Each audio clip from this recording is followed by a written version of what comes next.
I'm Nashar at the White House, where the Trump administration is hoping the Supreme Court moves quickly on a case that could, at least in President Trump's eyes, make or break his economic agenda.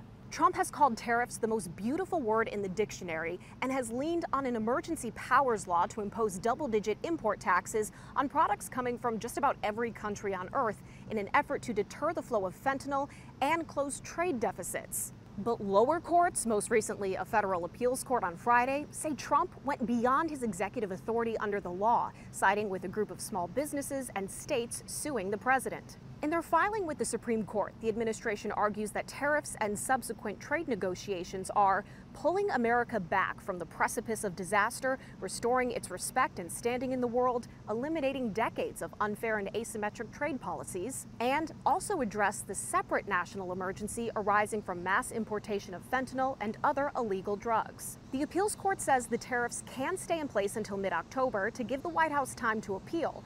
Earlier this week, the president says he wants the Supreme Court to fast-track a decision because of losses on Wall Street. We're going to ask for an expedited ruling because, when you look at the stock market's down today, the stock market's down because of that, because the stock market needs the tariffs. But in their filing, the White House says the court should expedite because the lower court's decision has jeopardized ongoing foreign negotiations and threatens framework deals. After months of negotiations and extensions for dozens of trading partners, the president secured just 8 trade agreements. These deals are all done.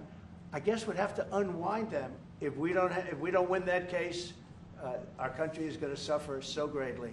If the administration loses at the Supreme Court, there is a separate law from 1930 they could lean on to impose some tariffs, but on a much more limited basis. So the president's entire approach to trade would essentially have to begin again. At the White House, I'm Nashar.